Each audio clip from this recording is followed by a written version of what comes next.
यहाँ से, या अल्लाह, वाह डरा दिया आपने मुझे। कुरान शरीफ पढ़ाया करते थे जिन्नात को। वाह, ये तो अल्लाह का करम है।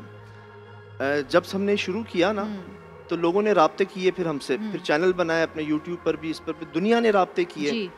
ऐसे ऐसे वाक़यात आए मेरे पास तस्वीर और वीडियोस के साथ ना, कि अगर हम उस पर गौर करें ना तो हम हालत शुक्र से और सजदा शुक्र से ना उठें। यकीन जानिए, लोगों के पास पैसों की कमी नहीं, तालीम की कमी नहीं, ताल्लुकात की कमी नहीं, लेकिन बेबस हैं वो।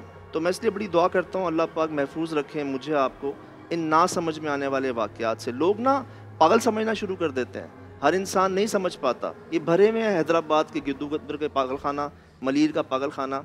आपने इत्तिकाफ़ की बात की ना तो मुझे भी वाक़या याद आया। ये मरियम मस्जिद का हमारा जो एक्सप्रेस का ऑफिस है, साथ मरियम मस्जिद है पीछे, सब जाते होंगे अक्सर।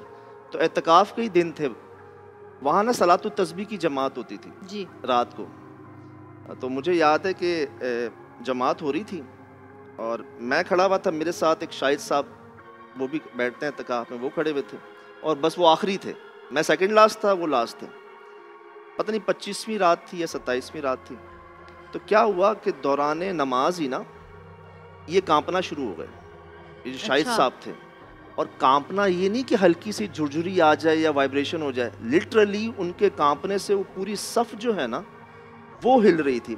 ऐसा जैसे एक तो मिर्गी का अटैक होता है आपको, वो भी नहीं, वो इतना ज़ोर से कांप रहे थे ना, हम घबरा भी गए और हम सबके रोंगटे जो है ना वो खड़े हो गए जमात के दौरान। वो जी गिरे, अब जमात थी, हम छोड़ तो नहीं सकते थे उसको। पूरी हुई जब, तो क्या हुआ, एक सीनियर जो हर साल बैठते और 30 रोज़ा बैठते, वो आए, जल्दी जल्दी उन्होंने चादर उठाई और चादर उनके ऊपर डाल दी, पूरी चादर, और कहा इनको छोड़ दो। अब वो चादर उनके ऊपर है, वो अंदर लेटे हुए हैं, काम भी रहे हैं, रुक भी रहे हैं। अब सब ना डर के मारे दूर दूर चले गए। अच्छा, मैं अकेला ही था अपने खैमे के अंदर, तो मैं बैठा हुआ हूँ। अब सारे बारी बारी जा रहे हैं, कोई बातचीत नहीं हो रही। वो शाहिद साहब जो है ना, वो इतने जॉली, इतने मतलब हंसमुख इंसान, लेकिन वो इतने चुप होके बैठ गए कोने में, किसी को ना जवाब दे रहे ना बात कर रहे हैं। बड़ी मुश्किल मैं गया उनके पास, यहाँ वहाँ की मैंने बातें करने की कोशिश की जोहरिया जी, मैंने उनसे जानना चाहा कि आखिर हुआ क्या।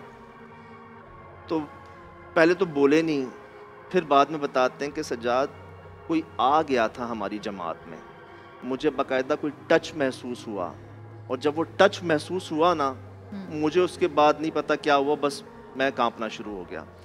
मैं जैसे सुना है कि जी ये नेक भी हैं, बेसिकली आपने अभी पढ़ रही थी, आपके पढ़ते भी हैं बिल्कुल। और तो ये मेरी आंखों देखा वाक़या हुआ है कि वो जमात में आए और कहते हैं यार वो उनका टच लगा मुझे। अच्छा, मैंने भी महसूस किया, हमारे जो रोंगटे खड़े हो जाते हैं ऐसी जगहों पर जाकर पूरे जिस्म के, वो ये होता है जवेरी जी कि टच जो है ना, हो जाती है आपको कि यहाँ कुछ है। जी जी बिल्कुल बिल्कुल। तो अब मुझे बताएं, जैसे कुरान और सुन्नत की रोशनी में अगर हम देखते हैं तो ज़ाहिर है ये मखलूक़ात, पता नहीं कितनी मखलूक़ात होंगी और पूरी कायनात में, लेकिन कुरान पाक में जिनका जिक्र किया गया है जिन्नात का, तो ये जो जिन्नात हैं ये ज़ाहिर है अल्लाह के कलाम से, जो मुसलमान जिन हैं वो अल्लाह का कलाम भी पढ़ते हैं। और मैं आपको बताती चलूँ कि मेरे जो हस्बैंड हैं सऊद, उनके जो परदादा हज़रत कासिम ननौतवी, सहारनपुर में उन्होंने देवबंदी की बुनियाद रखी, दारुल उलूम देवबंद की। तो सऊद बताते हैं कि हमारे जो परदादा थे वो कुरान शरीफ पढ़ाया करते थे जिन्नात को, और कहते कि हमें कुछ नज़र नहीं आता था सामने, लेकिन उनके पास एक छड़ी होती थी और उस छड़ी से वो मार भी रहे होते थे और पढ़ा भी रहे होते थे, और ऐसे चल रहे होते थे यहाँ से यहाँ से। या अल्लाह, वाह डरा दिया आपने मुझे। अस्सलाम वालेकुम। मैं डर गई। मैं अभी आ रहा था, सही कैफियत